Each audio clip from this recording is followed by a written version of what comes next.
Bismillahirrahmanirrahim. Assalamu alaikum. Welcome to lecture 2 part 2 of object oriented software engineering. So what we were discussing that software engineering is a modeling activity. Okay, we have covered this perspective.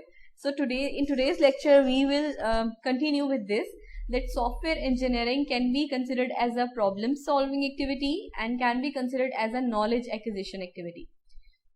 So let's start with the problem solving activity. Models are used to search for acceptable solution. ठीक है, different model जैसे हमने बात की थी पिछले lecture में कि डायग्राम्स बना के या प्रोटोटाइप्स बना के हम रिक्वायरमेंट्स मॉडलिंग करते हैं.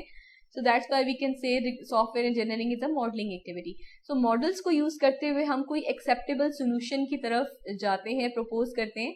फॉर एग्जाम्पल अगर मैं आपसे कोई केस स्टडी आपको दूं तो हो सकता है आप कोई क्लास डायग्राम बनाएं या यूज केस डायग्राम बनाएं और आपको आइडिया हो कि ये बेहतर सोल्यूशन है, ठीक है, ये सर्विसेज प्रोवाइड कर रहा है.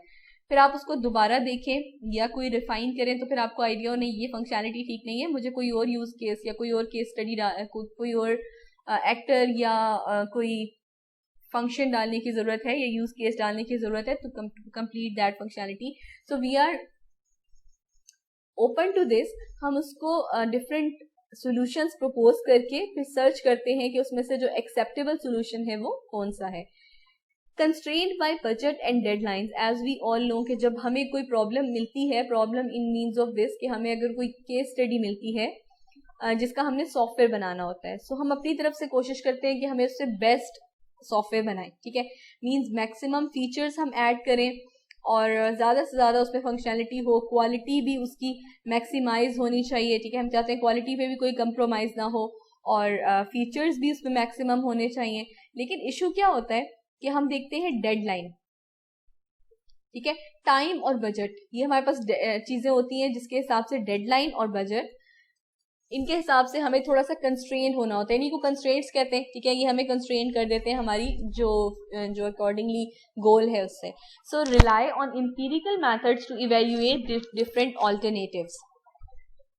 एम्पिरिकल मेथड्स का मतलब ये है कि अगर हम कोई एम्पिरिकल मेथड यूज कर रहे हैं to evaluate something, it means what we are going to do, we are using some objective and quantitative approach towards problem. ठीक है, हम प्रॉब्लम के लिए कोई क्वांटिटेटिव अप्रोच यूज कर रहे हैं in a systematic and controlled way. अगर मैं कहूँ आपसे कि मैंने कोई एम्पिरिकल मेथड यूज करके इवेल्युएट करना है डिफरेंट अप्रोचेस को या ऑल्टरनेटिव्स को, इसका मतलब है कोई क्वांटिटेटिव वे में मैं या ऑब्जेक्टिव या क्वांटिटेटिव वे में मैं इस प्रॉब्लम को सॉल्व करूंगी. क्वांटिटेटिव का मतलब है जिसमें हमारे पास कुछ क्वांटिटी होती है. फॉर एग्जांपल दो डिफरेंट अप्रोचेस को मैंने अगर कंपेयर करना है, फॉर एग्जाम्पल हम सर्वेज के रिजल्ट को एनालाइज करके प्रॉब्लम सॉल्व कर सकते हैं. ठीक है, या फिर आप ये कह सकते हैं कि हम डिफरेंट सर्वेज या पोस्टमार्टम एनालिसिस के जो रिजल्ट है उसके थ्रू हम फाइंड आउट कर सकते हैं अपने प्रॉब्लम को या इवेल्युएट कर सकते हैं ऑल्टरनेटिव्स को. सो कोई भी क्वांटिटेटिव मेजर्स के थ्रू हम अगर प्रॉब्लम सॉल्विंग करते हैं सॉफ्टवेयर इंजीनियरिंग की, so that is by using empirical methods. ठीक है, इसी तरह से knowledge acquisition activity, acquisition means gain करना. ठीक है, so knowledge acquisition activity collect data, organise data and transform into information and then knowledge. Knowledge acquisition activity software engineering को इसलिए कहते हैं कि जब भी हमने कोई प्रॉब्लम सॉल्व करनी होती है तो सबसे पहले हमें उसके लिए डेटा कलेक्ट करना होता है. फॉर एग्जाम्पल अगर आप अपने प्रोजेक्ट की बात करें, आपने जो भी सेमेस्टर प्रोजेक्ट्स करने हैं जिसमें डॉक्यूमेंटेशन एंड मॉडलिंग करनी है, सो जब भी आप at the start of the project जब आप प्रोजेक्ट प्रपोजल भी देते हैं तो आपके पास सारी इन्फॉर्मेशन नहीं होती. माइट भी आपने किसी नए टूल को लर्न करना हो. ठीक है, फिर आपने उसको लर्न करके उसकी प्रैक्टिस करके फिर उस पर काम शुरू करना हो. इट मीन्स कि पहले आपने क्या करना होता है, आपने डेटा को कलेक्ट करना होता है. ठीक है, पहले से आप पहले सर्च करेंगे कि इस पॉसिबल प्रॉब्लम के लिए ये डिफरेंट सॉल्यूशंस हैं, फिर इन सॉल्यूशंस को आपने अप्रोच किस तरह से करना है. इसका मतलब है पहले आपको डेटा कलेक्ट करने की जरूरत है. ठीक है, इसी तरह से जब आपके पास डेटा आ जाएगा फ्रॉम मल्टीपल सोर्सेस तो फिर आप उसको ऑर्गेनाइज करेंगे. ठीक है, ऑर्गेनाइज करके उसको इंफॉर्मेशन में चेंज करेंगे। एज वी ऑल नो कि इंफॉर्मेशन का मतलब होता है जो यूजफुल पीस ऑफ डेटा होता है, ठीक है, ऑर्गेनाइज पीस ऑफ डेटा होता है, that is actually information, that is not data, that is information. So हमने उसको इंफॉर्मेशन में ट्रांसफॉर्म किया एंड देन इंफॉर्मेशन से हम उसको नॉलेज में ट्रांसफॉर्म करेंगे, ठीक है। नॉलेज में ट्रांसफॉर्म कैसे करेंगे कि अब मैं देखूंगी मैंने क्या चीज गेन की है, मैंने कुछ नॉलेज गेन की है, उसकी बेस पे फिर मैं फर्दर डिसीजंस लूंगी। तो इस तरह से हमारा सॉफ्टवेयर इंजीनियरिंग का जो प्रोसेस है वो कंटिन्यू रहता है। That is why it's called a knowledge acquisition activity, because we throughout acquire knowledge, ठीक है, in the software engineering process. तो हम उसको कह सकते हैं नॉलेज एक्विजिशन एक्टिविटी है। फॉर एग्जाम्पल, अगर मैंने डेटा मल्टीपल, जैसे अगर हम इस तरह बात कर लेते हैं कि मैंने मल्टीपल सोर्सेस से कोई डेटा लिया है, ठीक है, और इसको यस ऐसे डिस्कस कर लेते हैं। एक मेरे पास मल्टीपल सोर्सेस से इंफॉर्मेशन आई थी, ठीक है, उस इंफॉर्मेशन को मैंने अब ऑर्गेनाइज करके किस तरह से डेटा को किस तरह से ऑर्गेनाइज करके इंफॉर्मेशन में और फिर नॉलेज में मैंने उसको कन्वर्ट किया। फॉर एग्जांपल, मैंने डिफरेंट ऑर्गेनाइजेशन से डेटा लिया, सो यहाँ पे मैं ऑर्गेनाइजेशन का नाम लिखूंगी जो मुझे डेटा दे रही, ठीक है। दूसरे में मैंने उनके जो सेल्स ट्रेंड्स हैं वो देखे, वो उनसे लिए, ठीक है, और तीसरे में मैंने उनकी एनुअल सेल ले ली। यानी ये तीन चीजें मैंने उससे कलेक्ट की किसी भी ऑर्गेनाइजेशन से। उसके रिजल्ट पे मेरे पास जो इन्फॉर्मेशन आई उसके रिजल्ट पे मैंने एक टेबल बना लिया, ठीक है। तो इसमें ऑर्गेनाइजेशन का नाम आएगा। फॉर एग्जांपल, अगर हम मेडिसिन की बात करें तो एबट, ठीक है, उनका नाम, फिर उनके सेल्स ट्रेंड्स क्या है, उनकी एनुअल सेल कितनी होती है। इसी तरह से किसी और प्रोडक्ट को अगर आपने किसी और चीज को देखना है तो उसकी ऑर्गेनाइजेशन का नाम, ठीक है, उसके ट्रेंड्स और सेल। इट मीन्स के पहले डेटा था, उनसे हमने डेटा लिया, उन्होंने हमें डेटा दिया, हमने उसका एक चार्ट बना के या टेबल बना के उसको ऑर्गेनाइज करके इंफॉर्मेशन में चेंज किया, और उसके बाद जब हमने उसको लर्न किया तो हमने उसको नॉलेज बना लिया। सो एक्चुअली ट्रांसफॉर्म हुआ डेटा इंफॉर्मेशन में, और जब हमने उससे कुछ ना कुछ लर्न किया तो वो हमारी नॉलेज बन गई। तो that is the knowledge acquisition activity process of software engineering, ठीक है। This is not a sequential process. Sequential process इसलिए नहीं है कि सीक्वेंशियल प्रोसेस का मतलब ये होता है, जैसे हमें पता ही है कि सीक्वेंशियल प्रोसेस का मतलब है जो एक सीक्वेंस में चलेगा। जैसे एसडीएलसी में अगर वाटरफॉल मॉडल की बात करते हैं तो वो एक सीक्वेंशियल प्रोसेस है। पहले रिक्वायरमेंट्स गेन होती हैं, लेकिन जब रिक्वायरमेंट्स हमें एक दफा मिल जाती हैं तो रिक्वायरमेंट्स का प्रोसेस हम स्टॉप कर देते हैं और हम डिजाइन पे आ जाते हैं। सो that is a sequential process, ठीक है। लेकिन ये क्यों सीक्वेंशियल प्रोसेस नहीं है? क्योंकि ये सर्कुलर प्रोसेस हम इसको कह सकते हैं। वाई?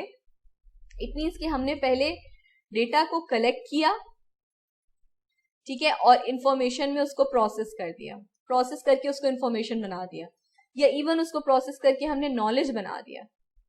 उसके बाद क्या हुआ, जब हमने काम करना शुरू किया तो हमें आइडिया हुआ कि नहीं, अभी तो इसमें और जरूरत है हमें काम करने की। यानी हमें अभी तक पूरा जो एक प्रोसेस हमने कंप्लीट करना है वो हमारे इतनी नॉलेज अभी नहीं मिली कि हम कंप्लीट अपना जो भी सॉफ्टवेयर है उसको बना सकें। इट मीन्स कि हम अभी इम्प्लीमेंटेशन ही कर रहे थे, काम कर रहे थे, लेकिन कंप्लीट इम्प्लीमेंटेशन नहीं हुई थी। लेकिन मुझे दोबारा जरूरत पड़ गई है कि मैं क्या करूं, दोबारा से नॉलेज को एक्वायर करूं या दोबारा से डेटा को लूं, ठीक है। जब डेटा मिल जाएगा तो उसके बाद उसको दोबारा इंफॉर्मेशन में कन्वर्ट करूं। इट मीन्स कि ये एक सर्कुलर प्रोसेस है और ये प्रोसेस कंटिन्यू रहता है थ्रू आउट। वो इसलिए कंटिन्यू रहता है क्योंकि ये गिव एंड टेक का प्रोसेस है, ठीक है। इम्प्लीमेंटेशन हुई, फिर लगा कि नहीं कुछ डेटा की जरूरत है, दोबारा डेटा गैदर किया, फिर नॉलेज इन्फॉर्मेशन में उसको कन्वर्ट किया, फिर दोबारा इम्प्लीमेंटेशन शुरू की, फिर अगर कुछ लगा तो हम उसको दोबारा से चेंज कर लेंगे। इसी तरह से हम ये भी कह सकते हैं कि this software engineering is a rational driven activity when acquiring knowledge and making decisions need to capture background in which decisions are made and rationale behind these decisions.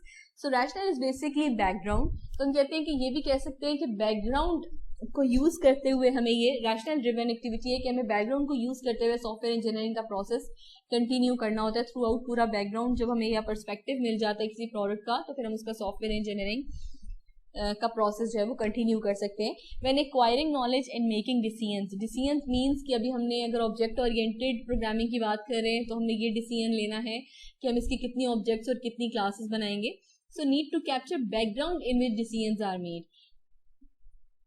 इसका मतलब है पहले हमें ये पता होना चाहिए कि ओवरऑल पर्सपेक्टिव क्या है किसी प्रोडक्ट का, ठीक है, and the rational behind these decisions, और ओवरऑल इसका बैकग्राउंड क्या है। अगर पर्सपेक्टिव और बैकग्राउंड पता होगा तो फिर हम फाइन, फॉर एग्जांपल अगर मैंने classes and super class and सब क्लासेस की बात कर लेते हैं कि अगर मैंने क्लास बनानी है कोई कैट की, ठीक है, कोई नई क्लास बनानी है, लेट से मैंने कैट की क्लास बनानी है, एक हमने क्लास बनानी है कैट की, तो पहले हम इसका बैकग्राउंड या पर्सपेक्टिव देखेंगे, ठीक है। बैकग्राउंड या पर्सपेक्टिव में क्या देखेंगे, पहले हम ये देखेंगे कि क्या कोई इसमें एनिमल की क्लास बनी हुई है ऑलरेडी। अगर एनिमल की क्लास ऑलरेडी बनी हुई है तो इट मीन्स कि मुझे क्या करना है, मुझे जो कैट की क्लास है उसको एक्चुअली एक सब क्लास बनाना है, उसको क्लास नहीं बनाना बल्कि मुझे उसकी सब क्लास बनाना है, सब क्लास कैट की क्लास बन जाएगी, ठीक है। अगर मुझे पर्सपेक्टिव पता होगा, बैकग्राउंड पता होगा या रैशनल पता होगा बिहाइंड दिस ओवरऑल प्रोजेक्ट, ठीक है, तो मैं इसको सब क्लास बना दूंगी। अदरवाइज अगर मुझे पता ही नहीं होगा कि कोई एनिमल की क्लास है या बैकग्राउंड में क्या बात हो रही है तो मैं इसको एक सिंपल क्लास बना लूंगी, ठीक है। अदरवाइज हम इसमें से एक जनरलाइजेशन का रिलेशन भी निकाल सकते हैं, टाइप बना सकते हैं इसकी, वन टू मैनी बनाएंगे, वन टू वन बनाएंगे, सारी चीजें हम देख सकते हैं अगर बैकग्राउंड अवेलेबल होगा। So rational information as a set of issue models helps us in understanding implication of proposed change when revisiting the decision। इसी तरह से अगर हमें बैकग्राउंड पता है तो उससे क्या फायदा होगा कि हमें ये भी पता चल जाएगा कि अगर एक जगह पर चेंज हुआ है तो वो दोबारा अगर हम चेंज करते हैं तो उससे कितना चेंज आएगा या किसी और क्लास में चेंज आएगा या नहीं आएगा। So that's all about today's lecture. इंशाल्लाह नेक्स्ट वीक में लेक्चर 3 में हम क्लास डायग्राम से और इसी सॉफ्टवेयर इंजीनियरिंग की ही डेफिनेशन को कंटिन्यू करेंगे और क्लास डायग्राम और डिफरेंट रोल्स इंशाल्लाह स्टडी करेंगे और सॉफ्टवेयर इंजीनियरिंग की कुछ और डेफिनेशन स्टडी करेंगे। सो टिल देन अल्लाह हाफिज़।